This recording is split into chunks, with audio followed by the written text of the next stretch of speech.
Hey, it's Humble Collector here. In today's video, we're going to take a look at the two-panel death card of Josef Schermer. So without further ado, we'll go ahead and get started.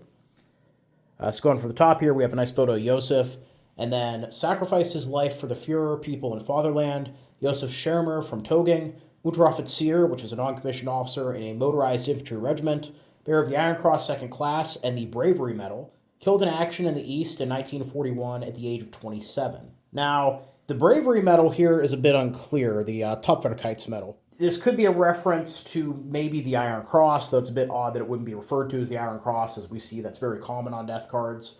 The other possibility is the Tapferkeits is technically the name of an old Austro-Hungarian honor medal that Hungary ended up actually bringing back into service after the collapse of the empire.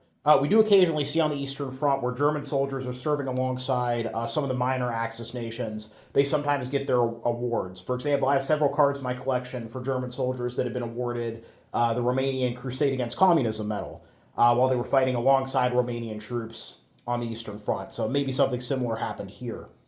Now, even though we don't have any dates there, I found who I believe to be Josef. Josef was born on January 15th, 1915 in Toging, and was a member of the 2nd Company of Infantry Regiment 20, motorized, part of the 10th Infantry Division. So what's interesting about the 20th Infantry Regiment in particular is each of the companies bear the honorific of an earlier Bavarian regiment. So in this case, the 2nd Company, which Josef was in, inherited the honor of Royal Bavarian Infantry Regiment 11, which is the von der Thon Regiment. And according to the card here, Josef was killed by a headshot at Nechajewka, Ukraine, on August 30th, 1941. Now, as luck would have it, I actually have the unit history of the 10th Infantry Division, Die Geschichte der 10th Infantry Division by August Schmidt.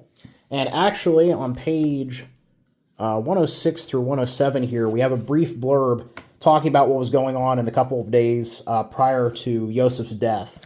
So, going through that here, the 10th Infantry Division, motorized, advanced southwards in 2 marching groups. In the west, Kampfgruppe Traut, consisting of parts of the 41st Infantry Regiment motorized, via Kompany to Rudnya. In the east, Kampfgruppe Plagemann, consisting of units from Kreuzschützen Battalion 40, which is a motorcycle reconnaissance unit, to Avdiivka. The bulk of the division, Infantry Regiment 20 motorized, the bulk of Artillery Regiment 10 motorized, Pioneer Battalion 10 motorized, etc., were brought up behind Kampfgruppe Plagemann from Semenovka, because it seems possible to make faster progress there. To the west of the division, the left wing of the 2nd Army advanced south. To the east of the division, the 3rd Panzer Division fought for Novgorod-Seversky. The 4th Panzer Division followed, well echeloned back. On August 27th, Kampfgruppe Plagemann managed to advance to Obolonye, north of Korop, throw the enemy's rearguards with the 3rd Company of Kreuzschützen Battalion 40, and cross the Desna on rubber boats. After forming a small bridgehead, however, their attack came to a halt. Infantry Regiment 20 motorized arrived at Obolonye at the right time. Shortly after the regimental commander had given the order to attack across the Desna, Oberst, or Colonel, Schmidt was seriously wounded by an aerial bomb and had to hand over the command to Major Messmacher. South of the Desna, Russian columns were seen marching on all roads. While some were heading towards Korop to prevent the 10th Infantry Division from crossing the Desna, the others moved east to get out of the Gomel-Kiev pocket. In heavy fighting, the 20th Infantry Regiment motorized forced its way across the Desna, captured Korop, and formed a bridgehead. While still under enemy fire, the pioneers set about rebuilding the bridge. The closer the division got to the important railway junction at Bakhmut, the deeper its flanks became. The 41st Infantry Regiment, motorized, echelon to the right and rear, was therefore given the task of protecting the flanks northwest of Obolonye. In the east, Aufklärungsabteilung 10, which is a reconnaissance unit, threw weak enemy forces back across the Desna. For the 20th Infantry Regiment motorized and for Kreuzschützen Battalion 40, there was another series of difficult days. First, the 2nd and 3rd Battalions of Infantry Regiment 20 motorized attacked eastwards and threw back the Soviet 293rd Rifle Division. Lieutenant Schenk, the brave commander of the 8th Company, was killed. Then the battalions turned around, attacked westward the next day, and threw back parts of the 143rd Soviet Rifle Division about 10 kilometers to the west. Meanwhile, the extremely stubborn Soviet airborne brigades attacked the rear of Kampfgruppe Plagemann from Korsuliskoye and Nechajewka, 10 kilometers southeast of Korop, and encountered the 1st Battalion of Infantry Regiment 20, motorized, on August 31st. This battalion fought almost to the last cartridge and then had to be brought southwards by Kreuzschützen Battalion 40.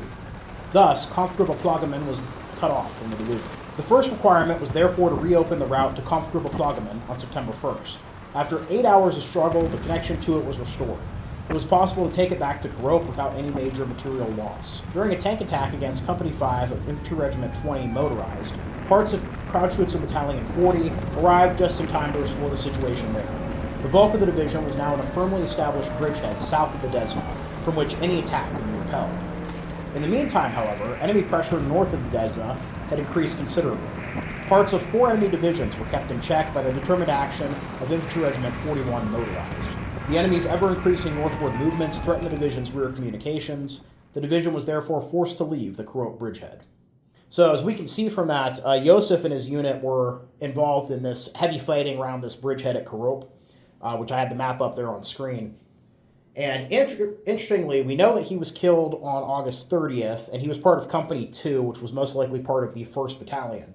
So as we saw, the 1st Battalion on August 31st got attacked by, some elite Soviet airborne units and basically fought to the last cartridge before they were finally relieved. So it seems like Josef was killed right at the very beginning of that fighting, and then, the rest of his unit was pulled south. They ended up getting encircled for a couple hours before they were finally relieved and able to pull back to Korop and eventually back across the Desna.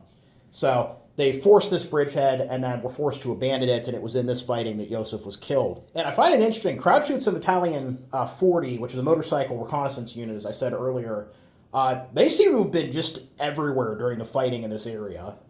Between getting the 1st Battalion of the 20th Infantry Regiment out of there when they ran out of ammo to forcing the initial bridgehead, they seem to be very active, especially for, a light motorcycle unit. So I would imagine in the future, if we find more cards for the 10th Infantry Division, we're likely to find other individuals that were killed in the fighting in this area. Now, speaking of other members of the division, I do have 5 other cards for members of the 10th Infantry Division.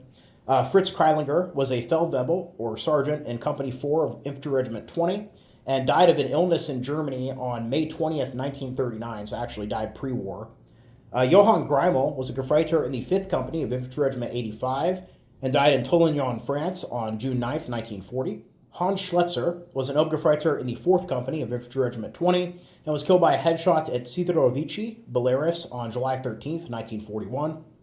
Franz Vest was a Gefreiter in the 3rd Company of Pioneer Battalion 10, and died at Riga, Latvia on July 8th, 1942. And Heinrich Josef Harings was a Feldwebel and Zugführer in the 11th Company of Grenadier Regiment 41 motorized, and died from a lung shot at Belika, Ukraine on September 30th, 1943. Now moving to the bottom here. Your grave in the distant land is indeed a severe torment for us, but take this word as a pledge. Your grave should not be destroyed. Every evening when the bell hums, our spirit moves lovingly there and sprinkles devotional flowers on your grave with a pious mind. And moving to the back here, St. Joseph, he is appointed in this world to comfort all the poor. Look, O Christian, where Joseph is. He must have mercy on you. My Jesus Mercy, which is an indulgence of 300 days each time said, is laid out by Pius X on May 20th, 1911. So yeah, overall, really interesting card. It's always nice when we have the unit history. We're able to pull out, specific details from the fighting that the individual was involved in. So yeah, overall, I hope you guys all enjoyed the video. Please leave a comment down below. Love hearing from you. Thank you all for watching. Happy collecting, and I'll see you all again very soon.